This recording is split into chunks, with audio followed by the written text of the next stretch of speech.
বাড়ির ভিতরে ঘুমায় নাই, আমার জন্য দোয়া করে। মায়ের দোয়ার ভিতরে এত কানেকশন, মা যদি দোয়া করে রে বন্ধু। আমি একদিন রাত্রিবেলা 3টার দিকে ড্রাইভারকে বললাম গাড়িটা একটু দূরে রাখ, আমি দেখবো মা ঘুমাই কি না। আমি গাড়িটা দূরে রেখে দরজার গেটে, মা যে রুমে থাকে আমি গেলাম, কি আমি দরজার গেটে আস্তে করে মাকে আস্তে করে ডাকলাম। আমি ডাক দিছি মা, সঙ্গে সঙ্গে মা দরজাটা খুলে দিল রে বন্ধুগণ, সোনার বাইরা। আমি মাকে জড়াইয়া ধরে বললাম মা আপনি কি ঘুমান না নাকি বলেন।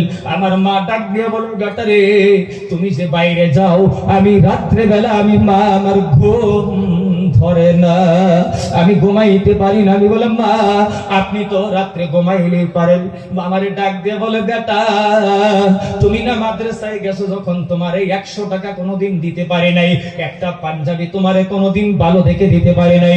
আমি বললাম মা আপনি কেন এত কষ্ট করেন। কয় বেটারে তুমি বুঝবা না, তোমার সন্তান যখন আল্লাহ দিবে তখন তুমি বুঝবা, এখন বুঝিরা বন্ধুগণ। ওই দিন কবরের কাছে গিয়ে দেখি এক ভাই কান্না করে, মাকে মা বলে ডাক দেয়। মা কবর থেকে শুনে না রে বন্ধু, আমি আপনাদের পা দুটো জড়িয়ে ধরে বলে যাব। নবী বলেন হুমা জান্নাতুকা ওয়া নারুকা, তোমার মা হলো তোমার জন্য জান্নাত, তোমার আব্বা হলো তোমার জন্য জান্নাত। যারা বলি সুবহানাল্লাহ। ভাইরা আমার বন্ধুরা আমার সোনারা, আমার হাতটা আল্লাহ কোন জায়গাতে ফিরিয়ে দেয় নাই রে বন্ধু।